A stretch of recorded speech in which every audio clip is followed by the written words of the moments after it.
Good morning. It's time for us to begin. Go ahead and open in your Bibles to the book of Proverbs.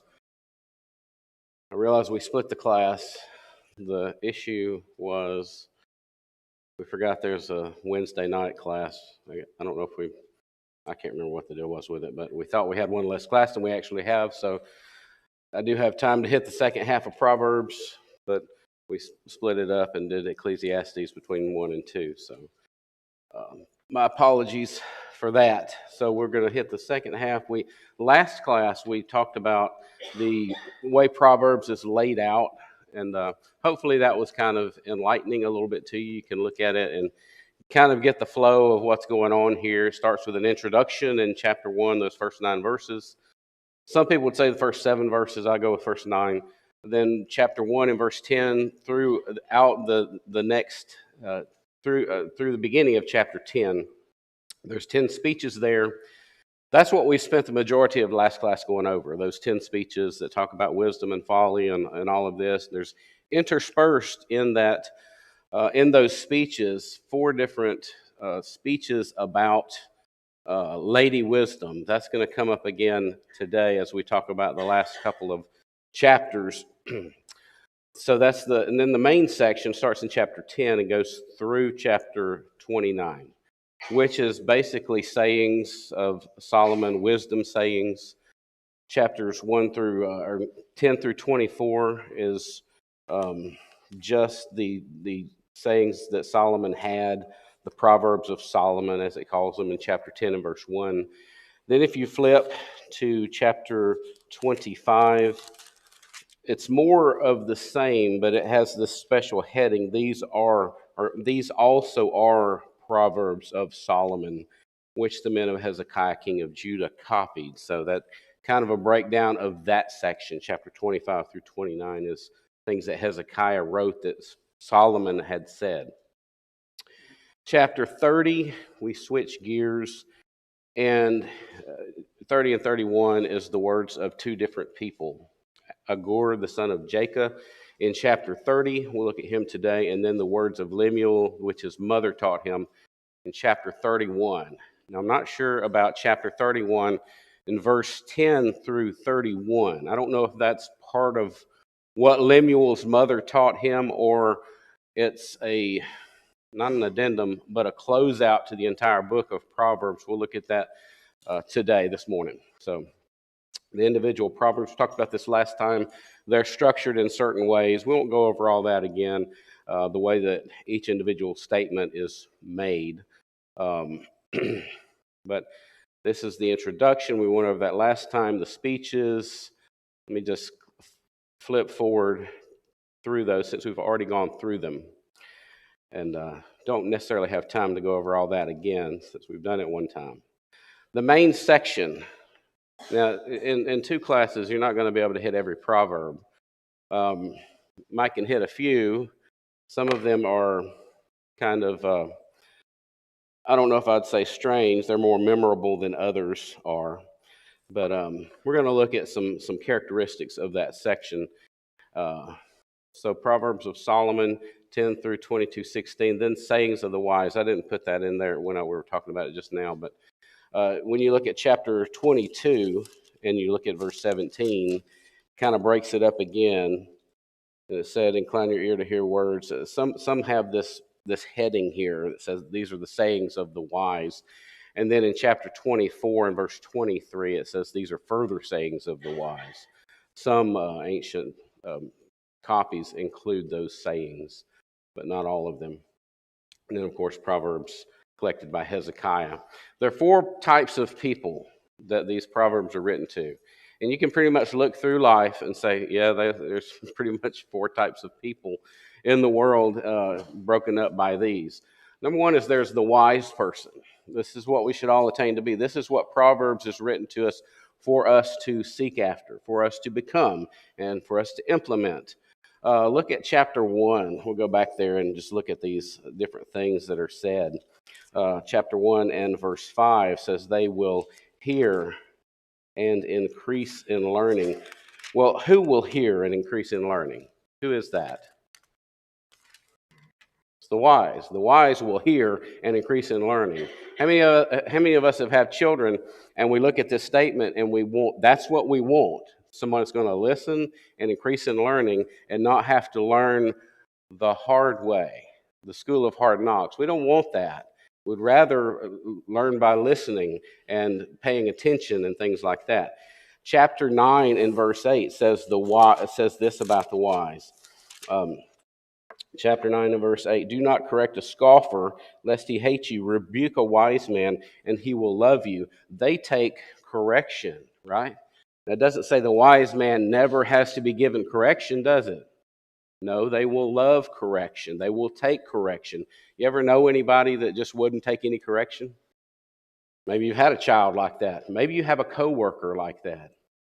Somebody that's younger than you, somebody comes onto the job and they just don't seem to want to listen to anything that you have to say, even though you may have been doing this for 20 years, So be wise, take correction. We all can learn from that. Chapter 9 and verse 9 also says, give instruction to a wise man, and he will be still wiser. Teach a just man, and he will increase in learning.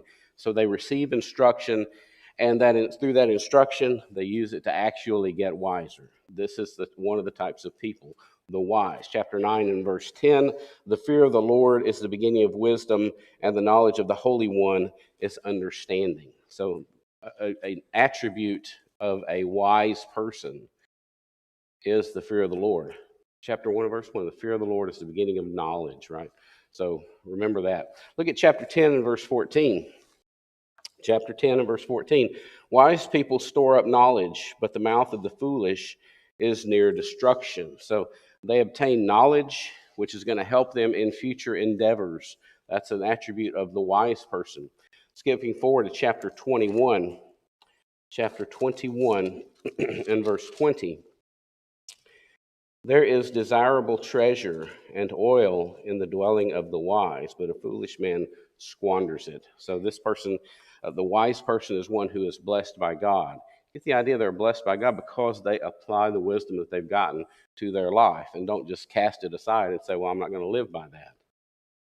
Chapter 29 and verse 11 tells us that they think before they speak.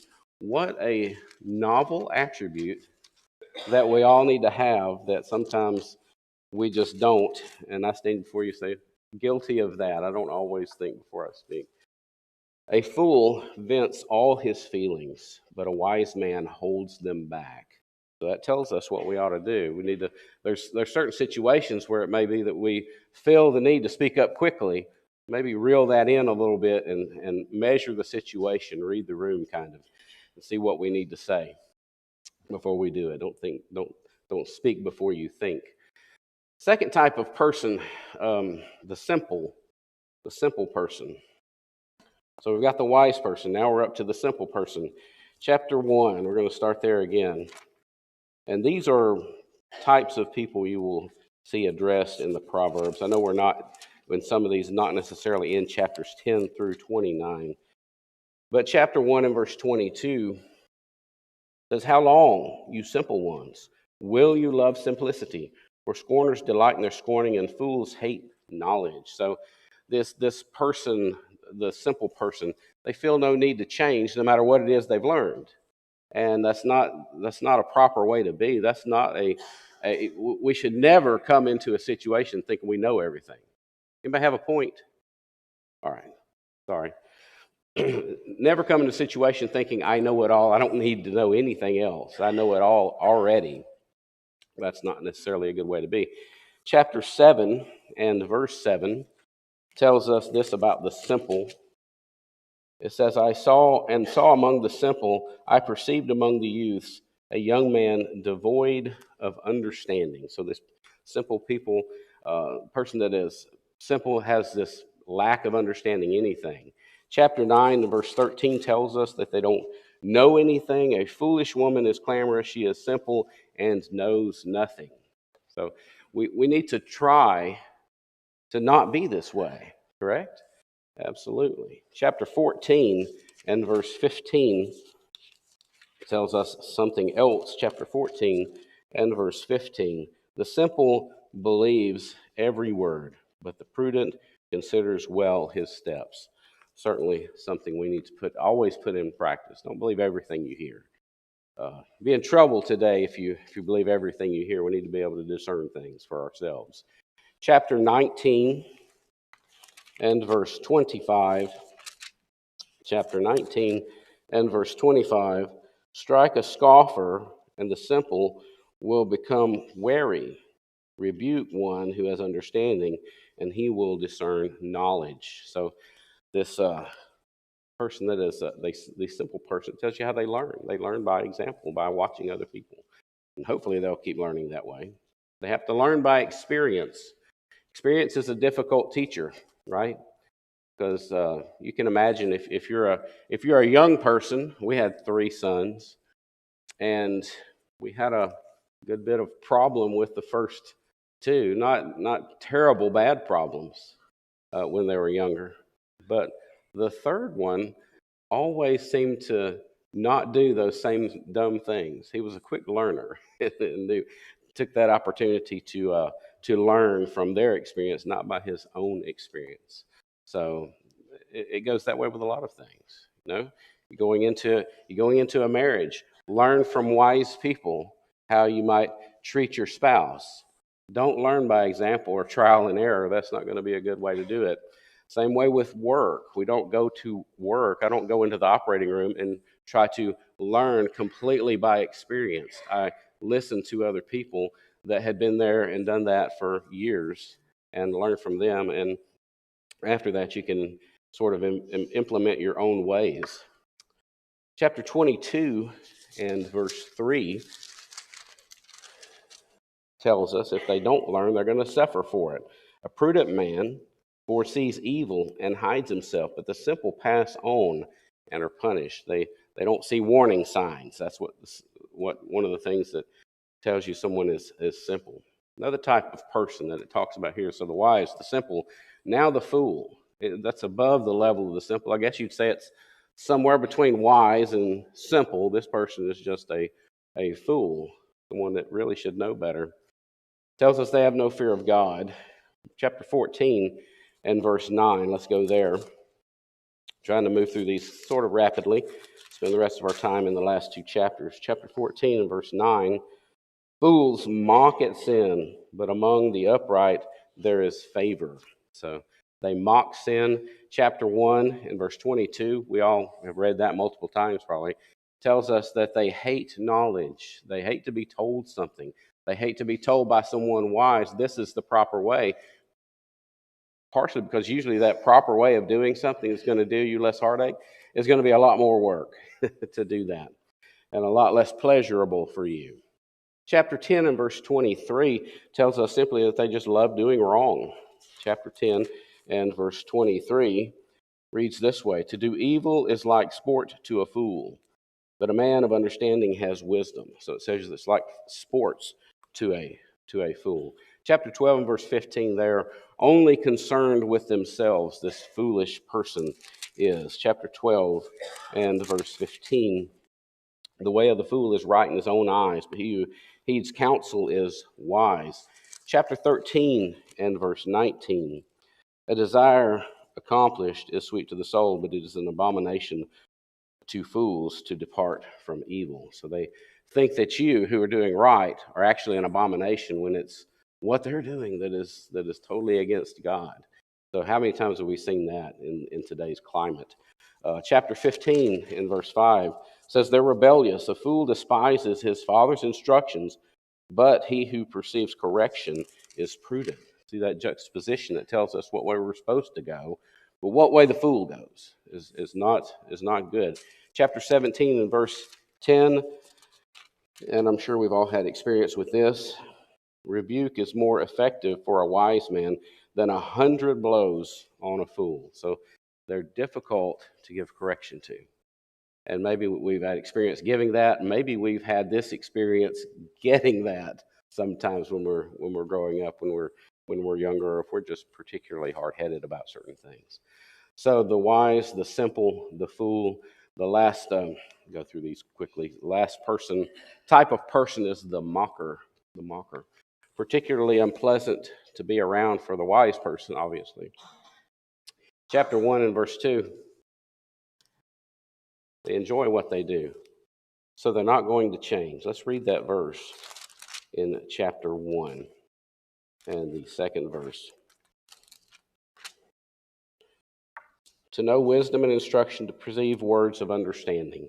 To keep going, chapter 9 and verse 7, if you correct the mocker, they're not going to be silent about that. They're going to try to cause you problems. Chapter 9 and verse 7, he who corrects a scoffer, another word for mocker, he who corrects a scoffer gets shame for himself, and he who rebukes a wicked man only harms himself. You kind of step out on a limb when you try to correct someone who's a mocker or a scoffer. It's going to probably be more difficult thing than rebuking other people. Chapter 9 and verse 8, do not correct a scoffer, lest he hate you. Rebuke a wise man, and he will love you. Maybe if you correct someone, you get one of two responses from it, and that's kind of indicative of who you're dealing with. A mocker's going to hate you for any kind of correction. Chapter 13 and verse 1, a wise son heeds his father's instruction, but a scoffer does not listen to rebuke. So he's not going to hear it. Chapter 22 and verse 10. Chapter 22 and verse 10. Cast out the scoffer, and contention will leave. Yes, strife and reproach will cease. So when you have a scoffer in your life or a mocker, if you get rid of them out of your life, contention is going to go with them. That's a pleasant way to live. Chapter 24 and verse 9 tells us this, the devising of foolishness is sin, and the scoffer is an abomination to men. Nobody likes being around someone who is a mocker or a scoffer. So those are your four types of people that are in this section. You'll find all kinds of good stuff. Now, I will say something about that section, chapter 10 through 29. There's a lot of sayings there, and they're generalities about life. They're not sayings that we really go to, and I guess what I'm trying to say is they are not axioms. They're not axiomatic sayings. An axiomatic saying is something that's always true, no matter what circumstances that there are. These are more maxims about life. These are generally true, depending on how you live. If you live according to the precepts of wisdom that God has set forth in these things, it is more likely that you're going to experience pleasure in life of a good nature, that you're going to be pleasing to God, you're going to be pleasing to other people, you're going to be beneficial to all people. But it is not guaranteed, right? It is not guaranteed. I guess the most famous one that we look at is train up a child in the way he should go. And then when he is old, he will not depart from it. That's not a guarantee, right?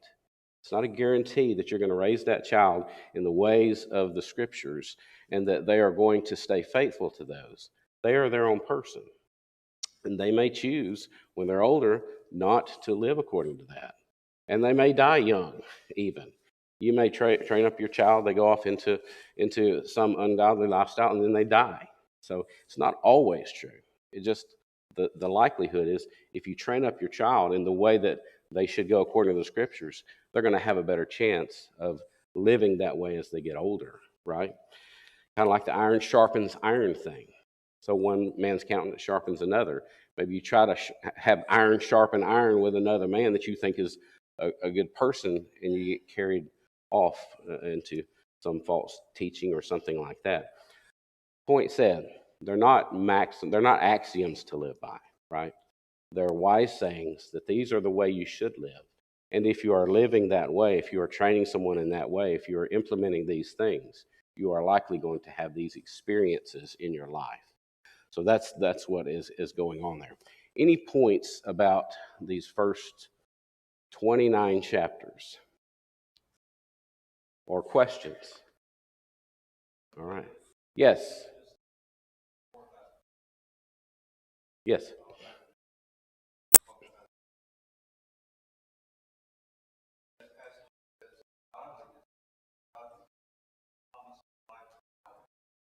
Right.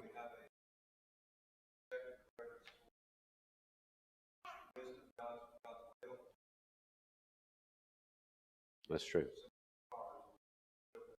Yeah, he's saying these things. First Timothy 4 and verse 8 is what Brent was referencing there, and basically the statement of if you live according to these precepts, it's going to be better for you while you're here. It's going to be give you the best shot at at pleasing God and having a good life. So, good point. Thank you for that. Anybody else? All right. Well, let's move on to chapter 30. Chapter 30. Go ahead and turn there. And this is the one of the final two chapters. I don't know the nature of these fellows that are mentioned here. One is Agur, the son of Jacob, and one is Lemuel, uh, the the oracle which his mother taught him. We'll spend the rest of our time talking about that. Um, Agur, we'll just read these. Some of the stuff in chapter 30 is odd. I'd mentioned in the first class about the way the proverbs are kind of laid out, each individual one. This is a chapter where you have several lists of proverbs. I don't know that I have a handle on all of them very well, but nevertheless, we'll give it a shot. It's called a burden, right? The words of Agur, the son of Jacob, his utterance. Uh, now, utterance means burden, right? In here. Um, Same word is used in Zechariah chapter 9 and verse 1, and chapter 12 and verse 1, and Malachi chapter 1 and verse 1, where those prophets call what they have to speak a burden. So Jacob has a burden to lay on us here. The second half of verse 1, I wanted to bring this out. If you're someone who sits down to read, and you might read from different translations, right? Um, I typically did that when I was preaching. I would work my way from the most thought for thought translation up to more something would be more literal. So I could get this generalized understanding all the way over to something where you could look at it more word for word, not completely word for word, because that's pretty impossible for us to do and get some understanding of it. And some of the words just have are idiomatic statements. But the two ways of looking at this, um, the man declares to Ithiel and Ukal. I think that's in, I've got it up here as in the New American Standard, the New King James, and the New English Translation. So that's how it translates it there. We're probably most familiar with that. When you look at verse 1, his utterance, this man declared to Ithiel and Ukal. Now, the ESV and the NIV 2011 and the New Living Translation translates it this way: I am weary, O God, and worn out. That's more of a translation of what those words Ithiel and Ukal actually mean. So we don't know if Ithiel and Ukal are actual people or if he's just saying, I am weary, O God, and worn out. Really, either one of them would fit, right? He could be talking to people there that have these names, or the meaning behind their names would also have meaning to what he's saying. He's got a burden, and I'm weary and worn out, oh God. So just wanted you guys to be aware of that you might read different translations and have something completely different there when you're reading it. There's three parts to Agur's play thing here. Chapter 30 and verse 2 through 9. Verse 1 is the confession, or the title. 2 through 9 is his confession and his petition, where he's going to lay himself out as just someone who's not worthy and all of this kind of stuff. Let's read verse 2.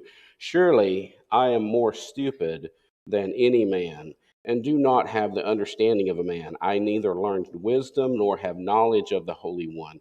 Who has ascended into heaven or descended? Who has gathered the wind in his fists? Who has bound the waters in a garment? Who has established all the ends of the earth?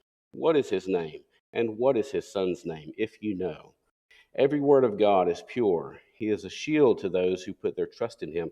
Do not add to his words, lest he rebuke you and you be found a liar.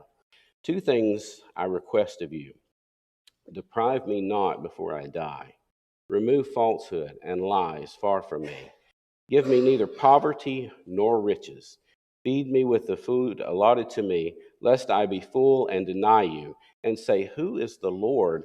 Or lest I be poor and steal and profane the name of my God. So he's basically saying what kind of person he is. Say, I'm more stupid than any man. And then he's saying, remove these things from me. Don't give me riches. Don't give me poverty. Let me ride that middle road there as he's talking. And then in verse 10 through 33, it's Agur's admonitions. We'll look at those in a minute. His confession and petition in chapter 2 and verse 9. This self-abasement to where he puts himself down. He indicts himself with just this complete lack of understanding, where he uses the word in the words of the New King James, I am more stupid than any man. And then the lack of knowledge that he has extends all the way to the knowledge of God. I don't know the knowledge of God the way I ought to, is basically how we should read that. Then he exalts God, starting in verse 4. Who has ascended into heaven or descended? Who has gathered the wind in his fists? These are really rhetorical questions, aren't they? Who's done these things? Who's got an answer there? Who's gathered the wind in his fists? The answer is God. Yeah, it's just, there's nobody else. Now, there's a messianic hint in there for us, isn't there? When you look at it. Verse 4 at the end of it. So we've got this. We'll just read verse 4 again. Who has ascended into heaven or descended? Who has gathered the wind in his fist? Who has bound the waters in a garment? Who has established all the ends of the earth? What is his name? God. And what is his son's name? Where did that come from? This is one of those things. We get to the New Testament and we find out that God has a begotten son, his only begotten son, Jesus, who is the Lord incarnate. And we look back and we have these glimpses of Christ in the Old Testament, just little pictures. And here's one of them. Who is this? It's God. And what is his son's name? We know the answer to that. Isn't that amazing? So the exaltation of God, the trustworthiness of God's word, and the rest of that, every word of God is pure. He is a shield to those who put trust in him. Do not add to his words, lest he rebuke you and be found a liar. Famous statements made in this proverb. Then he has a plea to God about how he wants God to treat him. Keep deception and lies from me. Give me neither poverty nor riches. It's going to be better for me if you don't do those things. All right, so that's the first part, his confession. Then his admonitions, chapter 10. As I said, there's lists that go in this here. So the actions of the haughty man, chapter 30 and verse 10 through 14. Do not malign a servant to his master, lest he curse you, and you be found guilty. There is a generation that curses its father and does not bless its mother. There is a generation that is pure in its own eyes, yet he is not washed from its filthiness. There is a generation, oh, how lofty are their eyes, and their eyelids are lifted up. There is a generation whose teeth are like swords, and whose fangs are like knives, to devour the poor from off the earth, and the needy from among men. So the actions here of the haughty man are in view. He's saying, this is a shame that there are people that are this way. Let me not be that way. There are things that are insatiable. Chapter 15, or chapter 30 and verse 15. This is a kind of a famous part. The leech has two daughters, give and give. Then we go into a list. There are three things that are never satisfied. Four never say enough. The grave, the barren womb, the earth that is not satisfied with water, and the fire never says enough. So insatiable things that we need to be aware of and be wary of. And what's the one that probably we need to be concerned with among that list? I might say the grave, because we're going to be there one day. Barren womb we can't do much about. The earth we certainly can't do anything about. Fire isn't there. But what about the one before that? The leech. The leech. Give and give. Are you going to be that kind of person who's always looking for a handout? It'll never be enough if that's the kind of person that you desire to be. So Then there's the scornful child in verse 17, the eye that mocks his father and scorns obedience to his mother. The ravens of the valley will pick it out, and the young eagles will eat it. So, very vivid picture of what's possibly waiting the mocker of their parents. So, any thoughts so far? I'll just admit to you, I read this too many times. Chapter 30. You always skip to chapter 31, verse 1 through 31. But a lot of stuff here. He goes on, chapter 18, verse 18 through 20. Listen, another list, 4 things that are too wonderful. There are 3 things which are too wonderful for me. Yes, 4 which I do not understand. The way of an eagle in the air, the way of a serpent on a rock, the way of a ship in the midst of the sea, and the way of a man with a virgin. This is the way of an adulterous woman. She eats and wipes her mouth and says, I have done no wickedness. So, really, tacking on to both man and woman there. Things that are too wonderful for me to see and all of this. So there's a lot there to contemplate, really, and think about and try to get your mind wrapped around what he's trying to get us to see. Still working on most of it. Verse 21 through 23. 4 things that make the earth quake. He says 3 things the earth is perturbed, or for 3 things the earth is perturbed. Yes, for 4 it cannot bear up. For a servant when he reigns, a fool when he is filled with food, a hateful woman when she is married, and a maidservant who succeeds her mistress. Some other things I'm trying to figure out what are we supposed to get from those statements. So, um, 4 small but wise things, verse 24. There are 4 things which are little on the earth, but they are exceedingly wise. The ants are a people not strong, yet they prepare their food in summer. We've already read about the ant, chapter 6, right? Go to the ant, you sluggard. So it mentions them here again. Then it says, the rock badgers are a feeble folk, yet they make their homes in the crags. The locusts have no kings, yet they all advance in ranks. The spider skillfully grasps with its hands and is in king's palaces. I think instead of spiders, it's probably lizards. I made this point before. Can you imagine a spider that has hands? You couldn't burn the house down fast enough if I saw a spider that actually had hands on the end of its legs. So those are small but wise things. Stately things in the next part, verse 29 through 31. There are 3 things which are majestic in pace. Yes, 4 which are stately in walk. A lion, which is mighty among beasts and does not turn away from any. A greyhound, a male goat also, and a king whose troops are with him. And then the remaining 2 verses, the danger of plotting evil and anger. If you have been foolish in exalting yourself, or if you have devised evil, put your hand on your mouth. For as the churning of milk produces butter, the wringing of the nose produces blood, so the forcing of wrath produces strife. Seems to be talking about forcing things. I'm not sure I follow the logic of the reading. I know it's there, but still try to wrap your mind around how these things are written. Does anybody have any words of wisdom in how to view some of these things? Yes.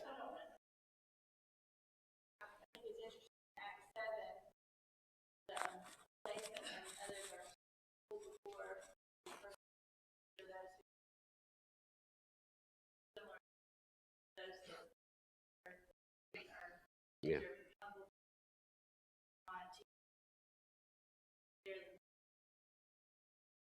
Yeah. Tanya's referencing maybe a couple of places there in Acts where it talks about the apostles are viewed from those on the outside as people who are turning the world upside down, causing all kinds of upheaval in the world for good, obviously, but it wasn't looked at that way by those that were outside necessarily. So there's some parallels there, absolutely.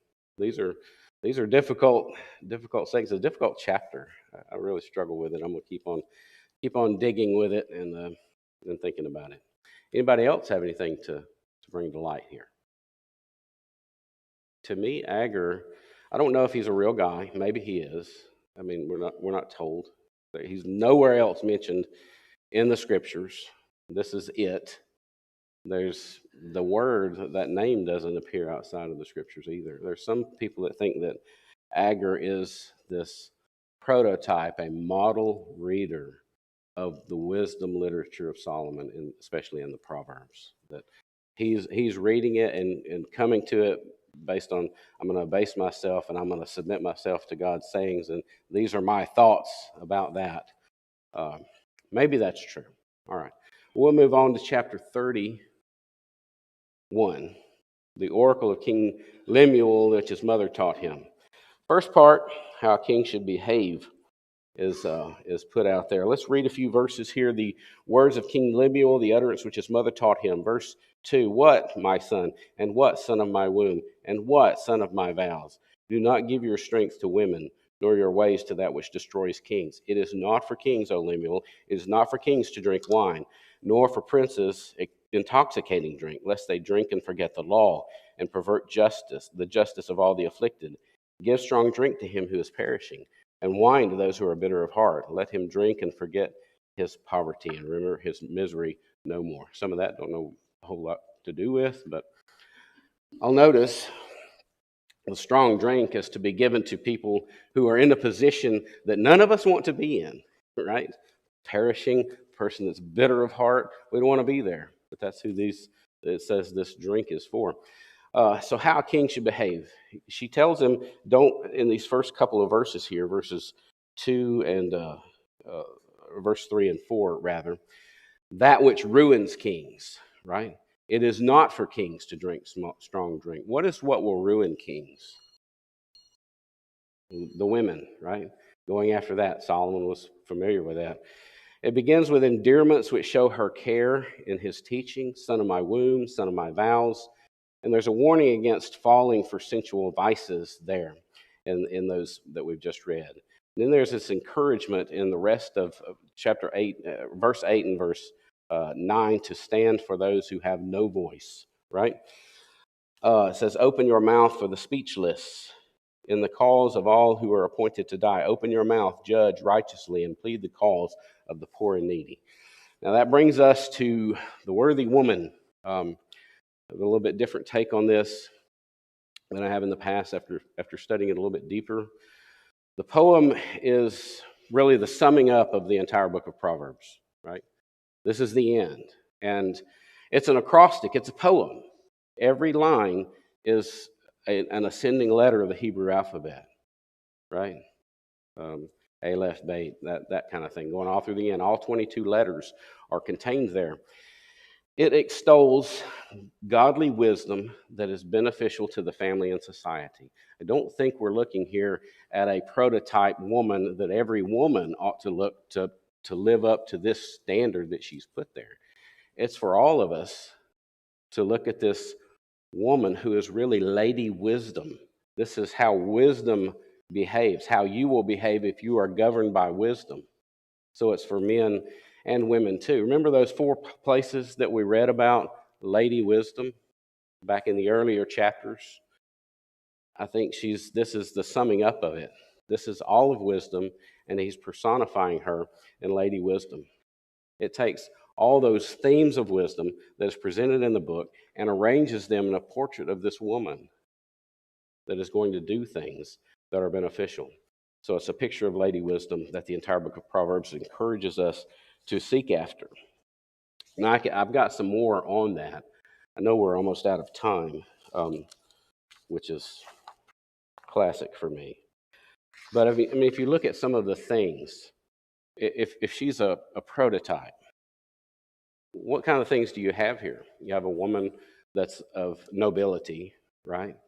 She wakes up early and goes to bed late. It's not normal. This is what wisdom is. It's there all the time.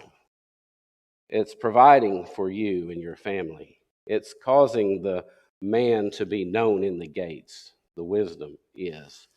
Let's just read a few verses of that and see if that holds true. Who can find a virtuous woman? For her worth is far above rubies. The heart of her husband safely trusts her, so he will have no lack of gain. She does him good and not evil all the days of her life. She seeks wool and flax and willingly works with her hands. She is like the merchant ship. She brings her food from afar. Now, I'm not saying that we don't use this and women can't look at this and say, this is something of, I want to look at this and try to be like this woman. I'm just saying there's really two sides of this. And we as men can get a lot out of this and seek after wisdom here that is personified in this worthy woman.